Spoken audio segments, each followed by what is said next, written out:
Hello, everyone. We're here. Hello. Lovely to see everyone. Yeah, it's very exciting. We're here this evening to talk a little bit about Julia's latest book, which is How to Build a Puppy, which is how to build a puppy into a healthy adult dog, and actually what everybody needs to know about puppy exercise, which is really exciting. I'm really thrilled. Julia's asked me to be a bit of a quiz master, which is fantastic. So I'm Cushla Lamen. I ran puppy school classes for about 17 years. I also did my own training classes, so I did my own follow-ons as well for dogs that were then going on, and I also do some one-to-ones as well, so some training and behavior work as well. And I'm also a Galen myotherapist, and I became a Galen myotherapist following on that journey of doing the dog training. So I'm thrilled that Julia's given me the opportunity to quiz her about this new book. So Julia, over to you for a bit of introduction, please. Well, first of all, please be nice to me. But yeah, I'm Julia Robertson. I'm the founder of Galen Myotherapy, and I can't believe that was 20 years ago. And really, most of the experience and experiences from the last 20 years have gone into this puppy book. So it was very, very exciting when I actually first saw it published. So thank you everyone for joining this evening and finding out a little bit more about puppy exercise, because it is so important. So exciting. The book has been translated is going to be translated into Norwegian and Mandarin. I know. Isn't that amazing? I'm so excited. It was a real pinch me moment. And of course, Norwegian is being driven by my dear friend and colleague, Turid Rugas. And what an honor that she wants to translate that into Norwegian. And then we hear that a publisher from China wants to translate into Mandarin too, because we have a fantastic following over in Taiwan and China, which is just fantastic. So very, very exciting, very exciting. It's an amazing book. It really is, and it's one that hopefully will find its way onto everybody's bookshelves. It's a must-have read. Honestly, it covers so many aspects.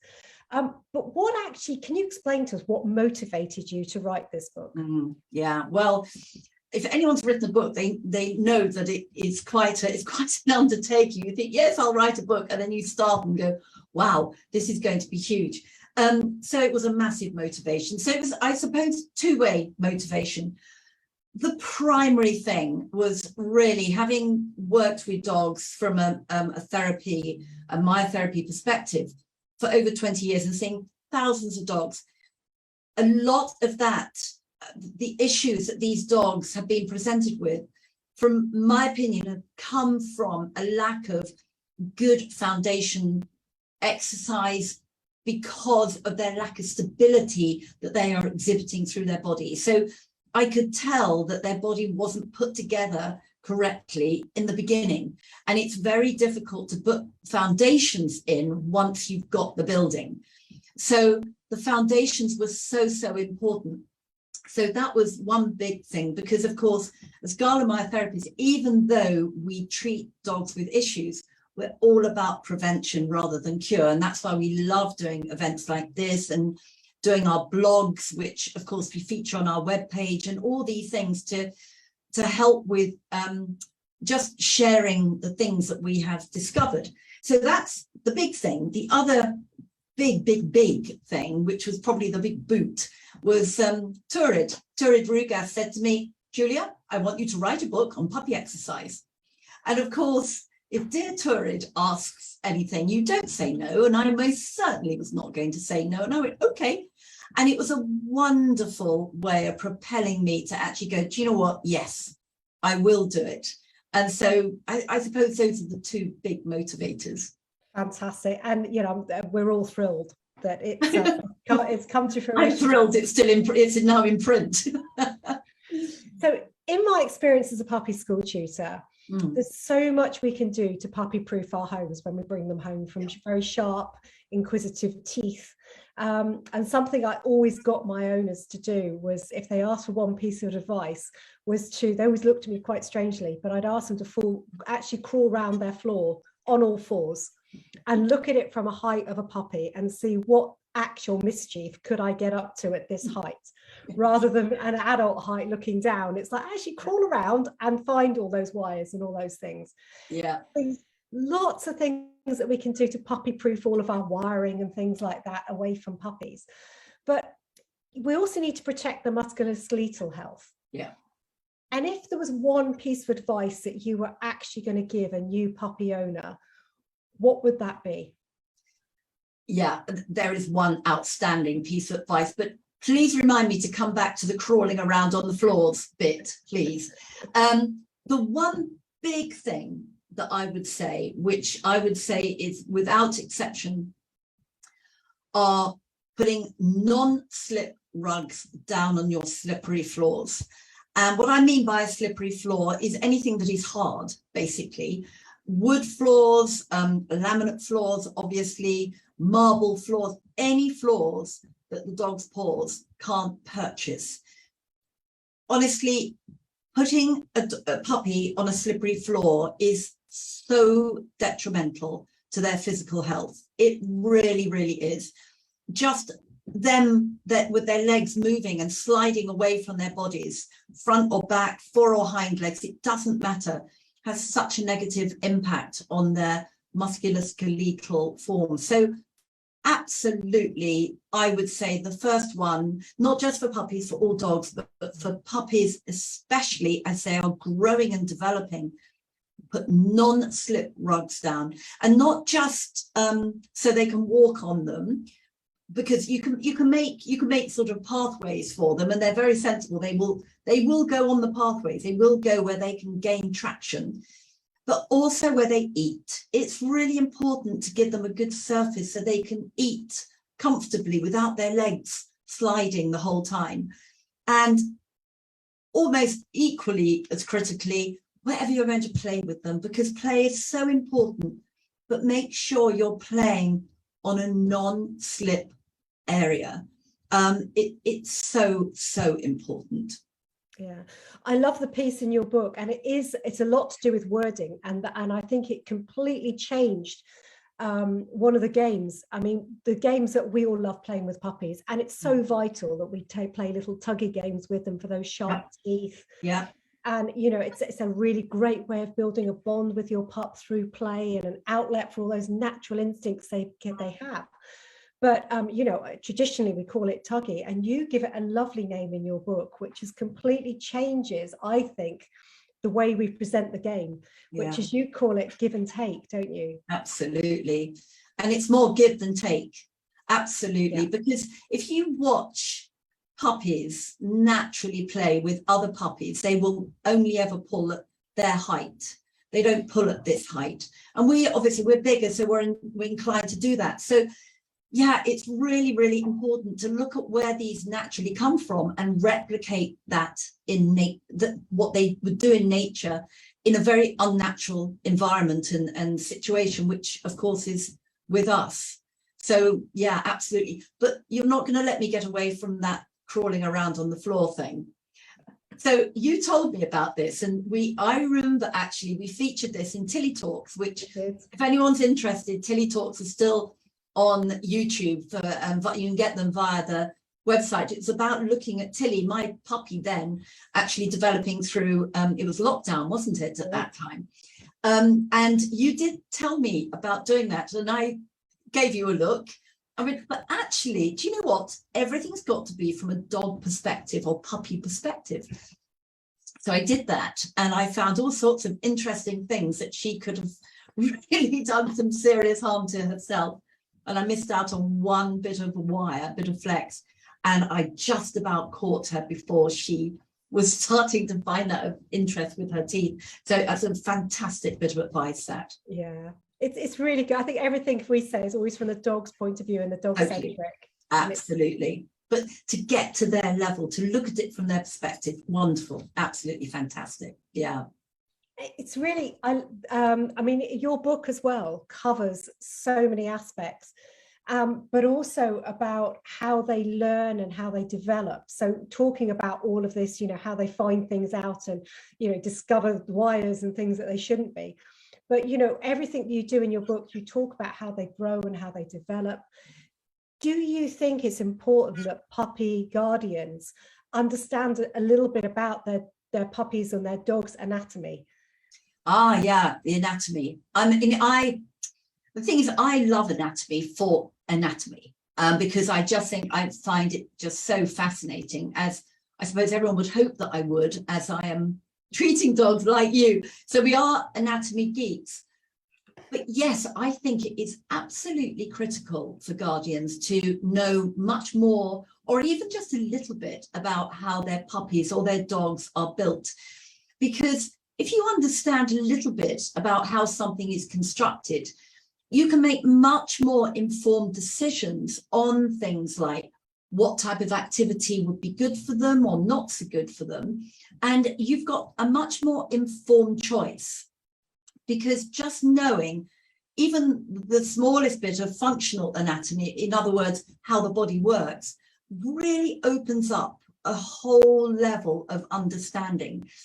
So there is that, which I think is critical, but for I think most people like to feel a bit more in control of their decision making, but also it enables people to ask more questions. So if you're going to your vet, or you're seeing your therapist, or whoever it might be, it gives you that baseline level so you can ask bigger questions, if you like, because sometimes it's so difficult to even start asking questions if you don't have a foundation knowledge. And all of us are, for some strange reason, or most of us, I would say, are sort of frightened of asking silly questions, whereas it's the only way you learn, isn't it, by asking questions. But just being able to have that foundation knowledge, I think, is so important from both perspectives. So you're on mute. Sorry, you were coughing. I know. I was coughing. Yeah, sorry about that. So it really empowers the guardians to make more informed decisions. I would really like to think so. And in the book, I do quite a bit of anatomy, but very functional anatomy. So I'm rather hoping there'll be a few light bulb moments of going, that is why that happens, or that is why it's important to do this or not do that. Because a dog's anatomy is built for their function and their natural function. So their functional movement, what is natural for them, which is why it's important to understand that, and why their movement doesn't necessarily fit with our environment. Yeah. And that brings us really nicely onto exercise, because what I really love and what is so unique about your book is that you actually do give exercise plans to puppy guardians and dog guardians. And this is, revolutionary, and it's unique. And one of the questions that's always asked by puppy owners, whether it's for me when I was teaching puppy classes or other tutors teaching other classes, it's one of those age-old questions, is how much exercise should I give my puppy? Absolutely. I love the way in your book that you've actually, again, like the give and take game, you've actually used a different word for exercise. And I would love you to explain to everybody what word you use and why you use that word. Okay, well, it's a very basic word, it's activity. But again, talking about the importance of different words and how they trigger thoughts in our mind. And I think if we talk about how much exercise for our puppy, we immediately think about getting harness, lead, collar, lead, whatever, on a puppy and going out for a walk. And that's not what it is all about. I mean, that's part of it, definitely. But it's about activity. It's about a whole 360 of what we should do physically for our puppy. So it's not just about going out for a walk and walking in a straight line. That is not going to build your puppy's body correctly. So it is robust and fully functional. Again, we will come back to saying the word functional a lot, won't we? Because we like to look at what is natural function and developing those natural functions. So it's not all about that at all. It's about developing the body's mind and body together. So yeah, socialization is absolutely critical. So taking them out and meeting, getting them to meet things is, and everyday environmental things, really important. But from the body perspective, different activities create different lines of connection within the puppy. And within the book, I'm always talking about the joined up puppy.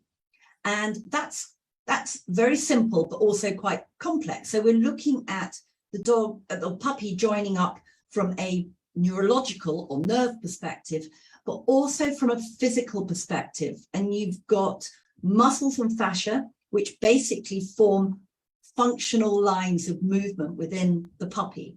And to create these functional lines, which create strength and stability within the puppy, they have to perform different actions and different types of movement. So the activities that have been recommended within the whole plan take that into consideration and show you how you can do that with a puppy in any environment, any situation, and really with no additional financial outlay, just to create these functional lines or patterns of movement. Because if you create these patterns of movement in a puppy, they will have them into their maturity and adulthood and and beyond maturity. And you'll just need to occasionally remind the body that this is how it's meant to work. But to form those patterns as a puppy through different activities, it's absolutely critical. So lots of different physical as well as mental sort of challenges to puppies. Definitely. That you can actually give them to do so that they absolutely. Get that, like a muscle memory, that kind of like a muscle memory. It's a little bit more than that because it actually connects the whole body. But yeah, I suppose you could call it muscle memory. Absolutely. And once you've if you think of it like a pattern, like you're forming functional patterns within the puppy, so the puppy can go sideways comfortably, they can go backwards, forwards, they can rotate, they can do all the movements, they can shake their body, which is a functional movement, and maintain integrity through their body and stability.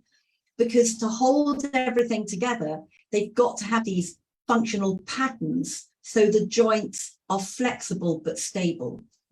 Yeah, because I think it's so important, because one of the things as a puppy class trainer is that one of the important things you're trying to get is people to teach their dogs to walk on a loose lead by their side. But again, we're just going in straight linear lines. Yeah. And they need to have that opportunity to develop all of those different lateral movements as well. Exactly.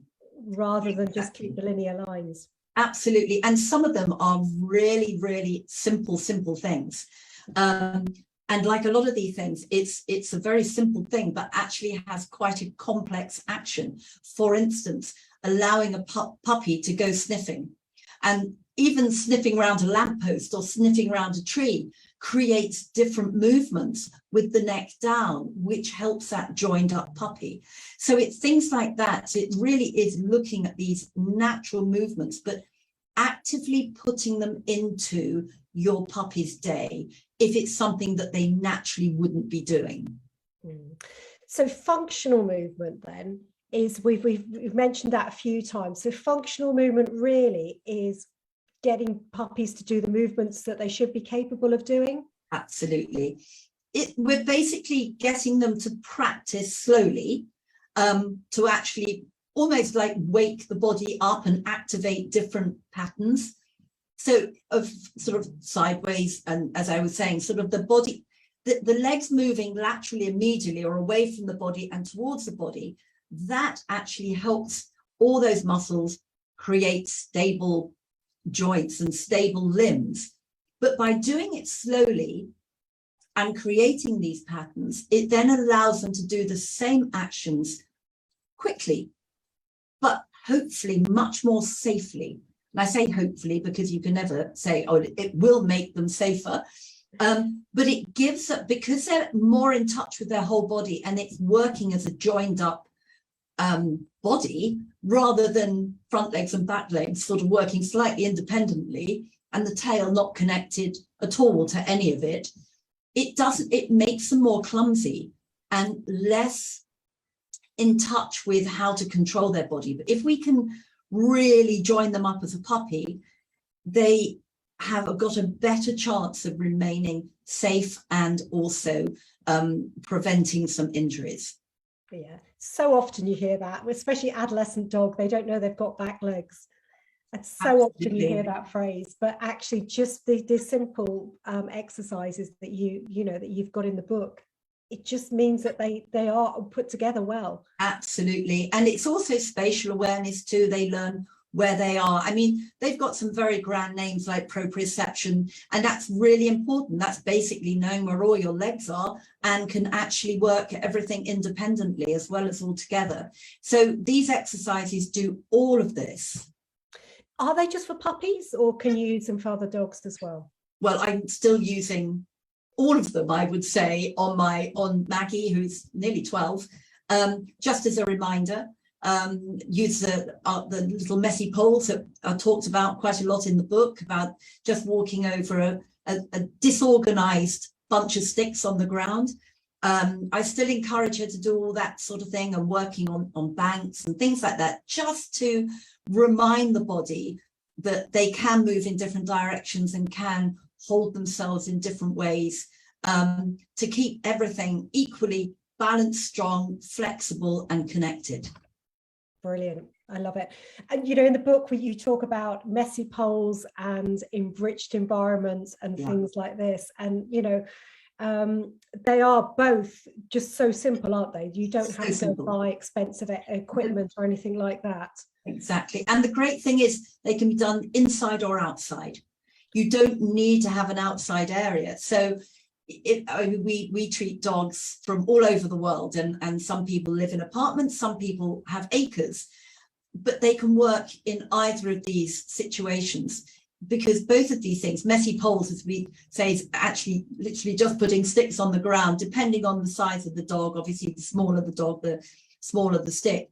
An enriched environment is just amazing. And that's something I know that you have been doing for years, Cushla, but it's something that actually was introduced to be by Turid, who uses it a lot within her training for developing a dog's autonomy and their own sort of free will, if you like. So it's very, very good for them mentally. And then, but physically, it encourages them to use all their different functional movements through, basically, you're putting little things out, boxes of paper or obstacles and things, and it's just to invite them to have a look around them and sniff them, or you can put some treats in there, and it encourages different neck movements and leg movements and just very, very slow actions, but also gives the puppy this wonderful outlet for exploring and discovering things and all those things that they should be doing in a safe environment. Yeah, and it's great as well, as you say, it's perfect for introducing puppies to novel objects. Yes. So that old desensitization to things that they may find quite scary, like, a vacuum cleaner or an open umbrella. Yeah. And all of those things that they can walk around and explore, but at the same time, they're getting paired with that, really feel good feeling. So it can work on so many levels with younger dogs, can't it? It really, really can. And as you're saying, the mental side of things and the physical side of things, quite often the exercises that work for both are the very best. Yeah. And things like the enriched environments and doing sort of scenting and finding treats and things can be just so valuable, because I know something that we talk about, you mentioned the book, which is we talk about quite a lot with young puppies, are the crazy zoomies. Which can happen. You've taken the puppies out and they come back and they do the mad zoomies. You talk about those in the book as well, and about ways of actually dealing with those, which is invaluable. Yeah, well, you've come across that so much, haven't you? And the thing is, what we're talking about, for anyone that doesn't know what we're talking about, is that we can people can take their puppies out for a walk, and they may take them on quite a long walk, or it might just happen to be quite a stimulatory walk. Maybe they've met other dogs and had a mad play with them, or whatever it might be, and they come home and they go crazy. They do laps of the house or the garden or wherever. And so, and we actually think, as sort of mere mortal people, that, oh well, they must need more exercise, because I mean, by looking at dogs in discomfort and pain, we know that sometimes their signals to give us are not as clear for us, our interpretation, as perhaps it is obviously for another dog. So looking at this situation, we think, oh yes, they've got to have more exercise next time, because this is obviously not enough.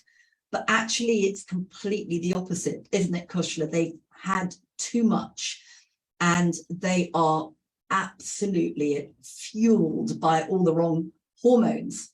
So what we need to be doing in that situation is backing off the exercise a little bit, but in that direct situation, giving them something to calm down, some calming exercises, not exercises, calming activity. Yeah. And, you know, shredding and treats, finding treat searches or food searches, but shredding things as well. And, you know, shredding could be such a fantastic exercise for dogs of all ages. Well, exactly, all ages, but you most certainly introduced shredding to Tilly, or via me. And as we call it, sort of pre-cycling or pre-recycling. Yeah. So of course we quite often get things delivered in boxes with paper and things. So, and it's fantastic. As a puppy, she loved it. She used to read these boxes, and it was great, because actually I think she's 2.5 now. I think I can say she never chewed a shoe ever, even though they were available, which is phenomenal. Now, maybe I was just lucky with Tilly, because Maggie wasn't the same when she was a puppy, and I didn't give her anything to actively shred. So it's such a wonderful activity, that. And also it helps their dexterity with their paws and everything else. It's just such a natural outlet for all of those, you know, instincts that they've got. And it's just, you know, it's fantastic. Pre-cycling, perfect. Absolutely, absolutely. And again, no specialist equipment apart from a box. Yeah, it's brilliant. So the program certainly isn't just for puppies then? No, absolutely not. I mean, it is. The thing is with puppies, I believe, and in my experience, we've got 6 months. Pretty much 6 months to really put those patterns into our puppy. That's when they are a bit like their mental socialization side. That's when they like the sponge and they're absorbing. And it feels to me that that is when the body is really taking on all these changes and very, very adaptable. So that is when we should be molding them to create all these patterns. So that is your optimum. However, you lovely people that rehome dogs, which is just such a wonderful thing to do, I would really suggest that to follow a puppy program for a rehome dog would be a great thing to do, especially involving the enriched environment, because as we've already discussed, it's great for mental development and mental readjustment too. But so often I've come across, as I say, lovely people that rehome dogs and think the best thing for them is to take them for great big long walks, especially maybe if they've been crated or whatever it may have been in their previous life. And actually that really, with the best of intentions, that's probably, well, it isn't the best thing to do. So I would suggest that this book is perfect for anyone taking on a rehome dog too. But as I said, it's also for dogs of all ages. All those exercises are only going to help them. Yeah, we just don't know the dog's background, and they could have been in kennels for, you know, several months. Yeah, they could have had limited exercise. They could have been with an owner who was ill and hasn't been able to walk them. Yeah, and all of a sudden it's a bit like saying, you know, right, okay, you've done a couple of short, you know, 100 meters, you know, sprints. Let's go and do a marathon. Exactly that. And they may be okay for the first few, But then it all starts to impact. Likewise, some of these dogs that are rescued from the streets, they could be used to their own autonomy and suddenly they're given nothing. So to be given something like an enriched environment can also then re-establish their bit of their own autonomy again within. Now, I'm not a behaviorist, obviously, but to me, that works really well, again, with the physical side. So I think it works for all dogs, rehome dogs and mature dogs, definitely. Yeah. So the book also discusses a lot about lots of different equipment for the puppies as well. Yeah. And it's so confusing, taking, you know, so much confusing advice. You know, do I put a collar on? Do I put a harness on? Yeah. What would you use with, you know, what lead should I use? Yeah. What recommendations have you got, Julia? Yeah, well, in the book, there's a whole list of everything, and I put down the whole sort of rationale between every type of equipment that so far is sort of out there. But really, why we use equipment is if we had no restrictions, if we were living in a place with no restrictions, the likelihood of putting on a collar, harness, lead, anything wouldn't happen. But most of us do have restrictions, so it's got to be a safety issue. So first of all, we've got to keep our puppy, dog, and ourselves safe. So that's the first thing. It's got to be safe. The next thing it really has got to be is it's got to fit and be comfortable for the puppy or the dog. But let's talk about puppies, because as we know, puppies can be easily put off equipment and collars, harnesses, or whatever so early on. So we've got to make them as comfortable and as safe as possible.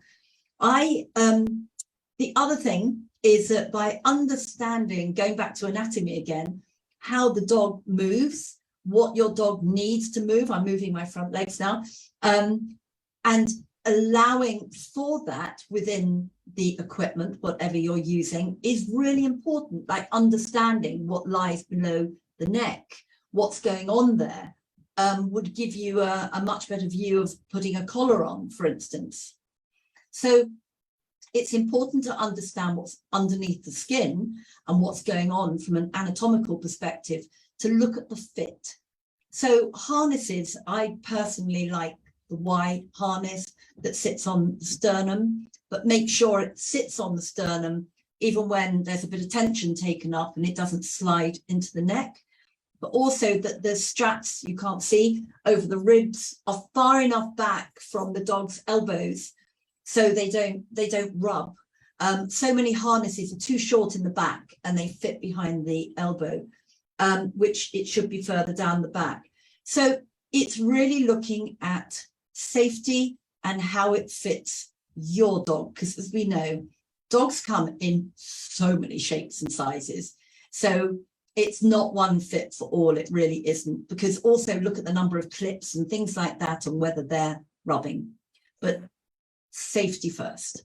Yeah, it's puppies grow so quickly, trying to get them with as much adjustment that you possibly can. But yeah, you know, also asking around with friends is, we all swapped harnesses, didn't we, between us? Or yeah, we did. Yeah, sizes of puppies when they grow quite quickly, and it's something people generally keep. So, you know, asking around as well if people have got other harnesses that, you know, might fit well your dog with a similar size. But again, we're saying it's got to fit well.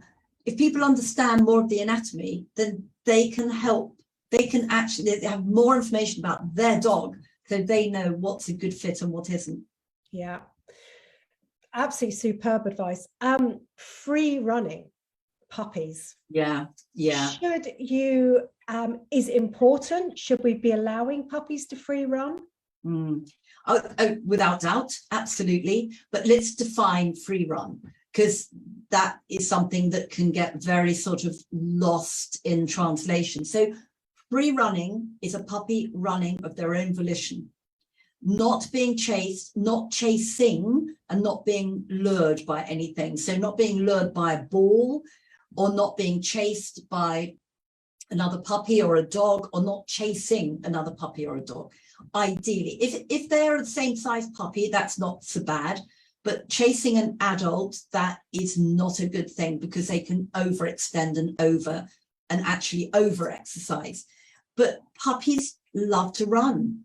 Young animals love to run. And it's really important, if possible, to give them that opportunity where it is safe for them to run to. And I know that that is quite a difficult ask for so many people because of finding somewhere where their puppy can just run without other dogs and everything else.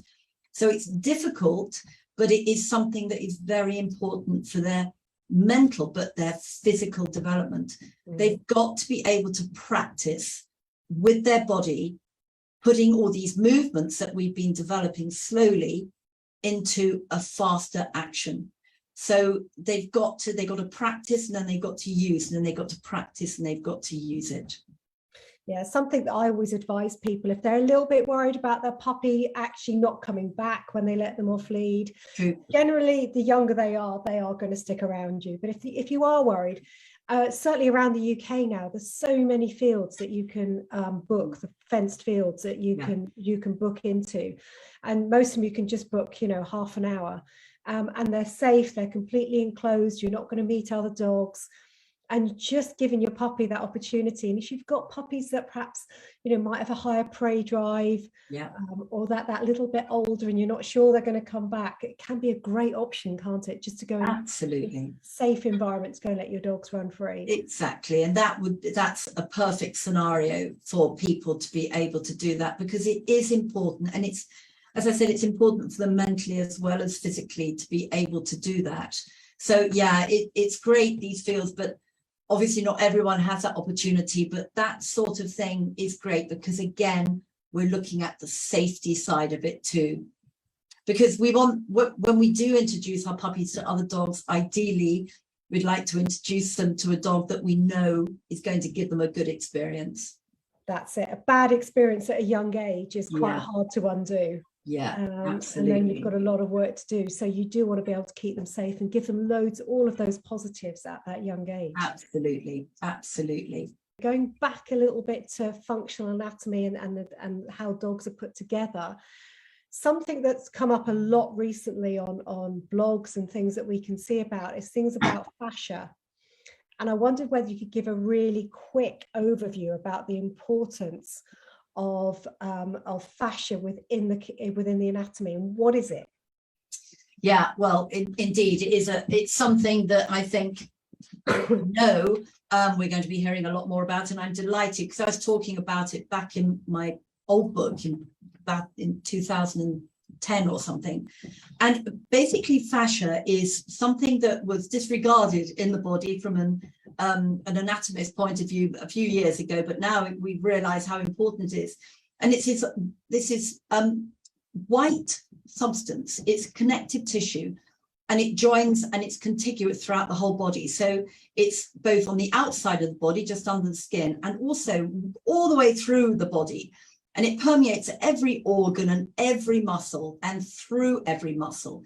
And what it actually has been shown to do is form these incredible functional lines, which means that the muscle is surrounded by fascia, and it can actually come, it's almost like it joins muscle to muscle. So you're not just working as one muscle unit, you're working as a whole group of muscles across the body to form an action, which makes much more sense that everything is physically and neurologically connected. So fascia is an amazing physical connection, but also a communication system. So it communicates different things. And that's where they believe that proprioception is sort of arises from this communication through the fascia, goes through all the body. And that's why to connect everything up at a puppy stage through using what are called myofascial connections, so myo being muscle and fascia being fascia connections, is so important. So I suppose simplistically, you join bone to bone through ligaments. Muscles onto the bones are tendons, but muscles to muscles could be called myofascial connections. So that is what joins the whole body up. So fascia is something that is fascinating, and I've written I've tried to put some good comparisons in, or good concepts into the book to give people an understanding, but it's a fascinating subject. It really, really is. It's one that crops up every now and again. Anyone who's on Facebook, all of a sudden you'll find articles, and it's becoming more and more talked about. But it's lovely to hear what it, your synopsis of it as well. And then I know you go into more detail into the book as well.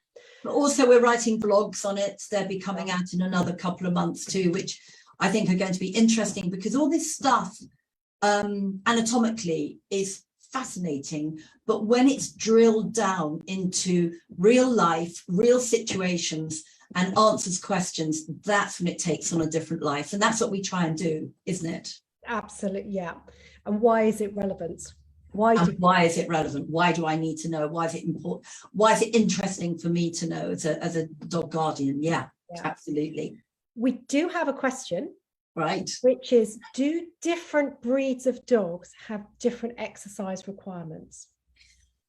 I would say no. I'm trying to think of as many different breeds as possible while I'm thinking and talking, difficult.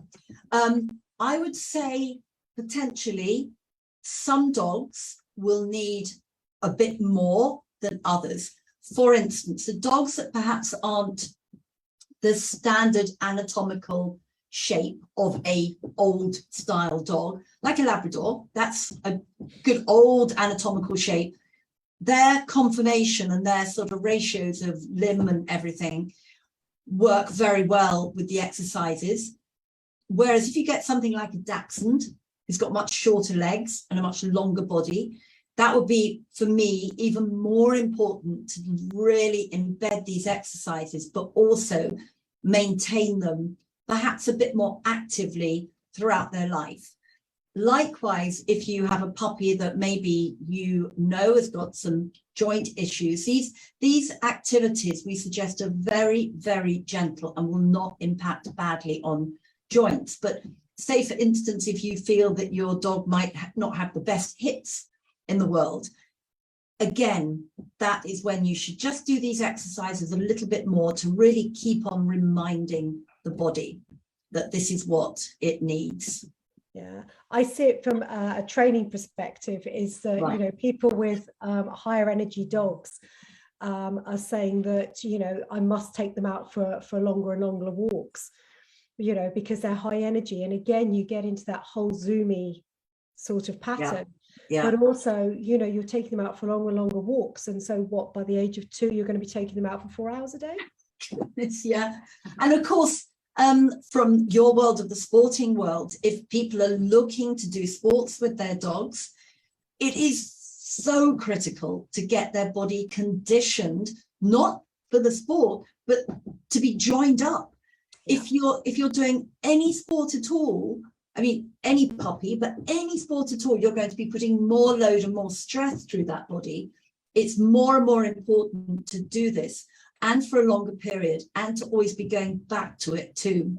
It may look really boring and pedestrian and slow and everything, but slow is really important. If you want to go fast, you've got to go slow. There's always balance.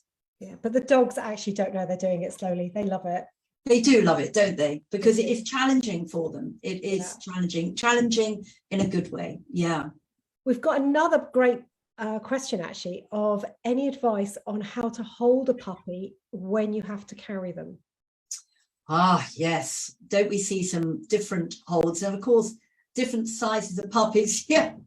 I would always avoid, because most puppies by very definition are small, is to do not put your hand between their chest, between their front legs.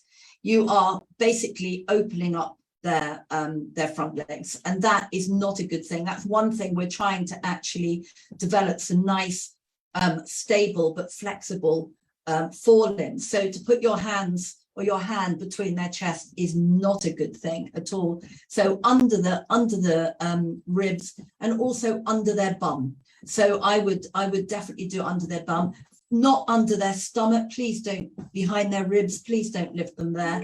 That must be so uncomfortable. So under their under their ribs, I need a dog, and under their bum. Would you agree with that, Cushla? I would. And also, I mean, if you've got, it depends on the size of puppies, but I used to pop them in a rucksack or in a bag and carry them around in a bag as well. So they've got a nice stable platform that they can actually sit in and look out, or Absolutely, you know, they're nice and comfy with that. Because, I did enjoy doing that with Tilly, taking her out in the little front pack and just watching her head look at things. It was just so much fun. That really lovely. Another question that we've got is, would you consider using a joint supplement? And if yes, what age would you consider giving them at? I'm honestly, thank you for the question, but that is not my area of specialism at all. I just made sure that I had the best diet that I could for Tilly and Maggie when she was a puppy, but it's not my, sorry, it's not my specialist subject. So I really can't comment on it. Yeah. So another question that we've got is saying that a lot of clients are obsessed with the idea that floats around the idea of giving 5 minutes per age of month of exercise. And they're desperate to give as much as they can in that time. Are there any easily understandable resources that can be referred to as a gateway? Oh, I don't know if that's a separate question. Are there any easy understandable resources that they can be referred to as a gateway to myotherapy? I'm not quite understanding. Are they two questions? I think they might be. I think basically, I mean, I know the 5 minutes of per month of age of exercise is floated around quite a lot.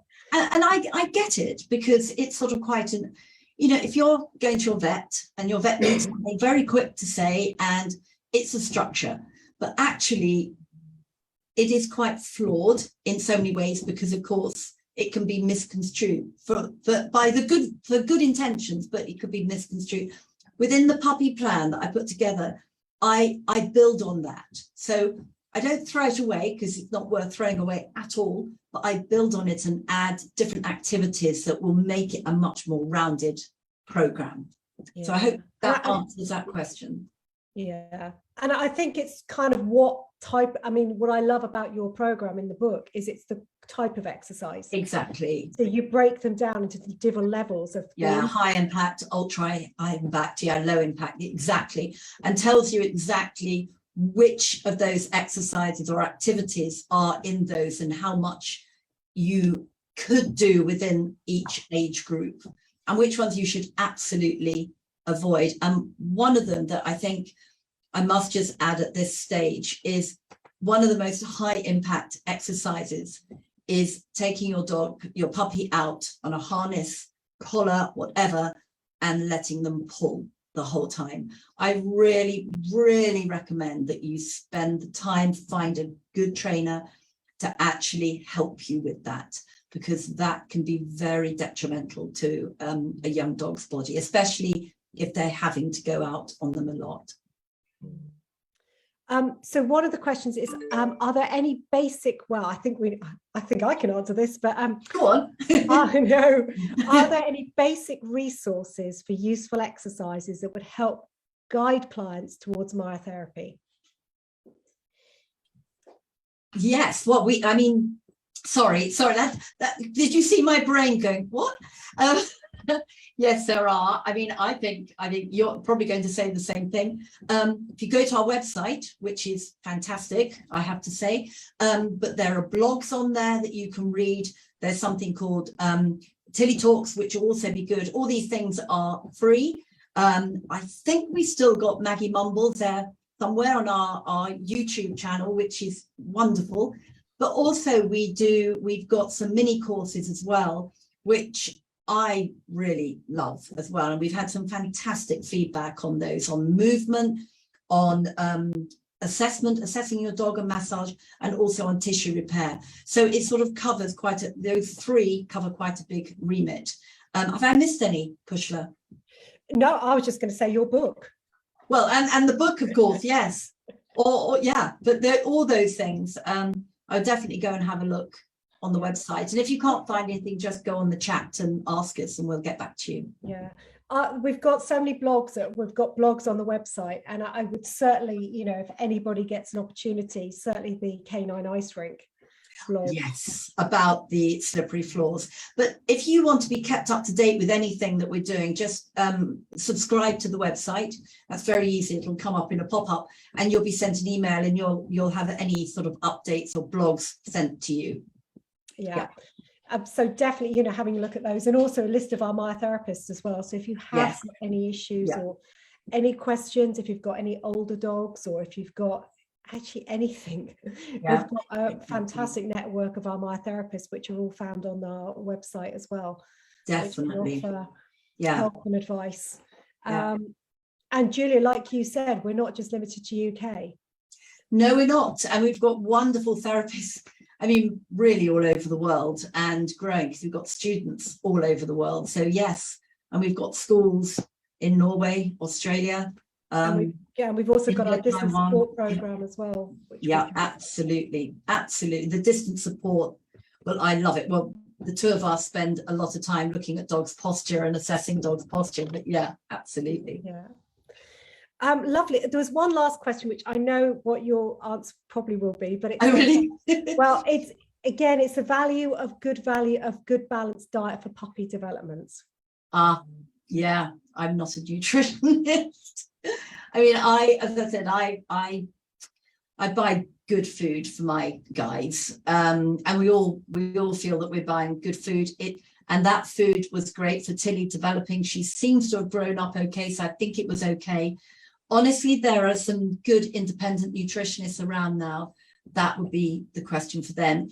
In my book, there's nothing like that. We all stick to very much what we know, and that's why it's lovely to have Cushla, because she's had so much experience with the training of puppies and socialization and everything, to give everyone a more rounded picture. But I'm your physical person, well, along with you as well, obviously, but not nutrition, I'm afraid. Yeah. But any questions at all, we'd love to, you know, come on the website, come on our Facebook page. And if you've got any further questions that you suddenly, you know, think, oh, I wish I'd have asked that, please come on there and ask those, because we will get back to you and give you some answers for those. We really will, because we really do love talking about our subject, don't we? So please do ask questions. We do really, I promise you, we love having them. Yeah.